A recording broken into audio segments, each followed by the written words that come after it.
Joining me today is Peter Clausi, VP Capital Markets at Silver Bullet Mines. Peter, thanks for coming on today. How are you doing? It's been a busy morning in response to that news release. I can imagine. Yeah, so Silver Bullet's announced today that it's commenced processing of high-grade silver and gold mineralized material from its Super Champ mine in Arizona. First of all, Congratulations. This is a milestone for the company. How does it feel to have finally reached this point? It's funny because this is the goal of every junior explorer, right? Either you're searching for a vein, or you're trying to find the source, or you're looking for the edge of the porphyry, and you're drilling and putting together a geologic thesis. But the goal is production, because production means revenue. And we, as you see in that news release, there is a picture of the shaker table with a big thick line of what we will assay, and I'll tell you later. Looks like silver. Can't see it for certain yet under the rules. But it's a big, thick line.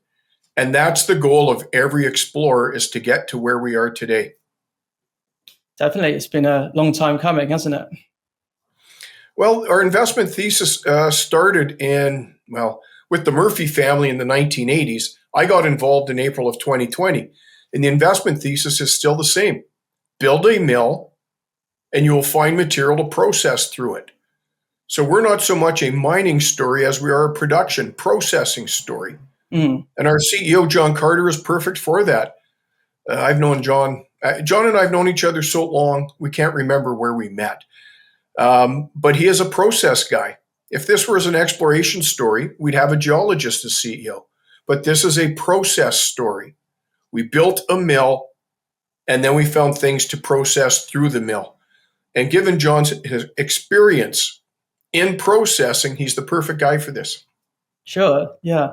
And speaking of processing, so the aim is to process over 6 tons of material per hour for 8 hours a day, 5 days a week in the first instance. But you plan to increase the number of hours in the future. Yeah. Can you tell us a bit about those plans? What sort of Well, the bottleneck right now is a skill set in the human beings that we have working for us. Right. We have an incredible field team that can do mining, that can do exploration, that can run the mill.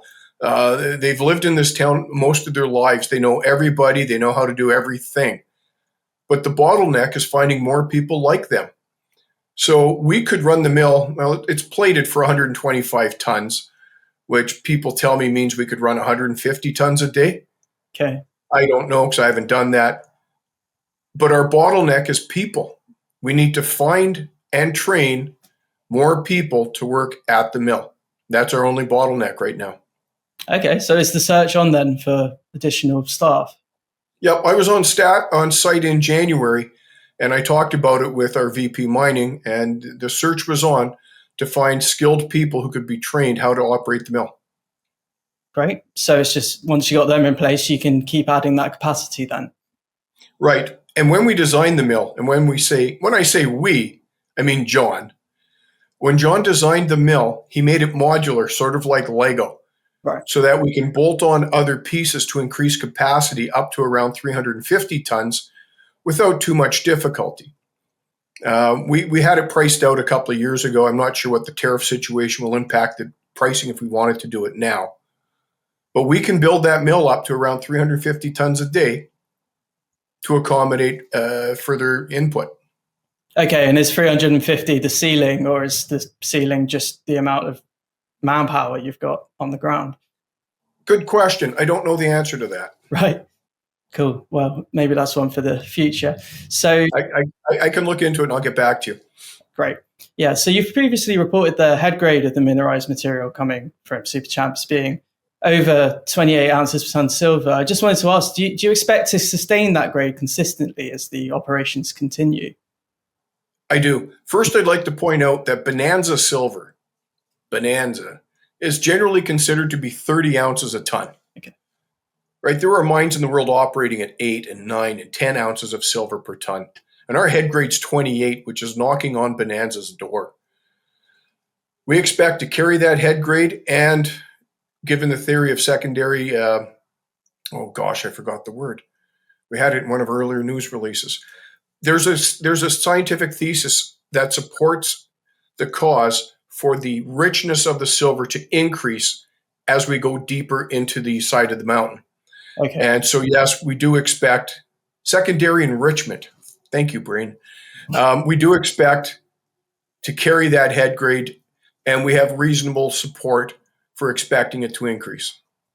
Increase even. Yeah. Yeah. So, and also, is there any clarity around the head grade for the gold? We had that multi-element analysis done back in October from a third-party ISO-accredited lab. They came back with, we'll call it 0.5 ounce of gold per ton. I don't have any perspective on that. Okay, cool. Again, maybe something, there'll be some figures coming out in the future that we can look at.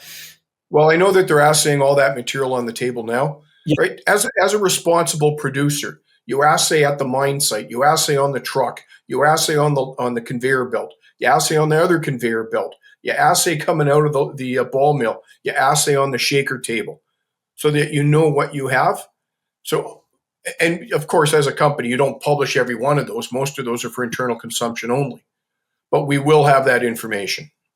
Okay, great. So alongside all that assaying, you've also been completing some timbering at both of the adits at Superchamp to ensure they're safe for mining, as we can see in this picture at the lower adit here.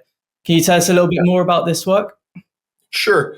Our initial thought was that we'd be able to push through the side of the hill and get to the vein material. Like I said, I was on site in January, and you can close your eyes and see how the vein goes. The material wasn't as solid. The host rock wasn't as solid as we expected. Okay. So that took further timbering to ensure that the adit would be safe. Safety is job one. Production is wonderful, but you got to be safe to get there. So safety is job one. They timbered the entire 125-foot access. It's at 30 meters, 35 meters, the entire access to the vein material to ensure that the workers were safe. And that took some time. Great. And you're right. Yeah, safety is obviously the number one priority. So will there be any more work needed, or is that all done now? No. Yeah. It's like asking how long a plate of spaghetti is, right? As you do the work, you get additional data that will inform your decisions. So if the ground is solid, we won't need to timber. If the ground is a little softer, we will need to timber. And that decision will be made as we blast foot by foot. Okay, great. So something you're constantly monitoring then. Yeah. Yeah. So as we covered last time, you'll receive 90% of the payment for the concentrate within 5 days of it being picked up by the buyer, with the rest being settled after it's verified. So with this in mind, I have to finish by asking, when do you expect that first check to be coming in? Well, if we do the math that's set out in the news release, we're doing roughly 2 to 2.5 tons a day of concentrate. Yeah. So an aggressive person would say that's 10 days of processing, which is 2 weeks. I've always taken a more conservative approach because stuff happens, right? Yeah. So call it 15 days of processing. It's going to take 5 days or so to get the material ready for shipping. It's got to be weighed, it's got to be packaged, it's got to be assayed, you got to get it ready to be picked up. It's FOB the mill. We assay the sample, we send the assay certificate to the buyer, and at that point, the buyer sends us payment for 90% of the gross economic value of that shipment that we have organized. Yeah. So that I use the word imminent. In mining, 3 years can be imminent, 3 days can be imminent. My best guess here is 3 to 4 weeks. Okay. Before we receive the first payment, but that's still just a guess. We have to see how the processing goes. Okay, cool. Well, it's fair to say it's not too long then in the grand scheme of things. No, it's 2025. Our year end was end of June. So that's end of June, July, August, September. So I would be flabbergasted if we didn't receive that payment this quarter. Well, congratulations again on the news, and hopefully we can speak again soon once things have been up and running a little longer. Can we talk about the financing for a second? Oh, of course. Yeah. Cool. This financing happened because we have an incredible shareholder base. I have been in this industry for 34 years now, and I've never seen a company where the shareholders will call and offer more money. We would like to own more of the company. Please take our money. And when we say, well, we have money in the treasury, so we're very defensive about the share count, we'll have to do it at a premium to the market. And no shareholder is balked at that. They tell us we're in this for dollars, not for pennies. So if you have to do the financing at a couple of pennies above where the market is, I don't care. Let's do this. They support the investment thesis.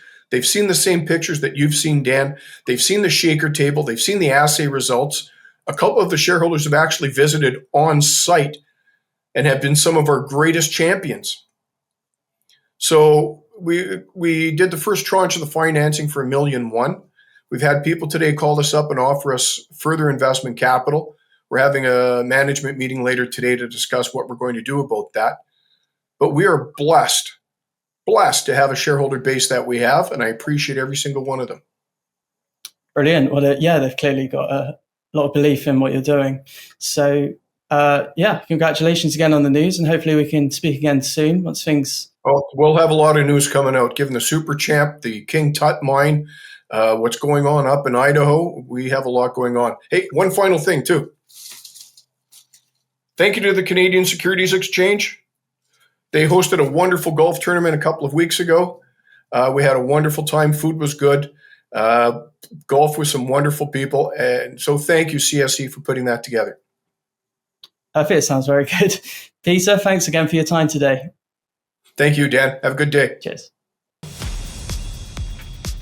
If you enjoyed this interview, then give us a thumbs up, a like or a retweet. Subscribe to us on YouTube or follow us on Twitter and hit that notification bell to be the first to know when we release new content. There's loads of great content on our website too, across all our programs at stockboxmedia.com. Thank you for watching.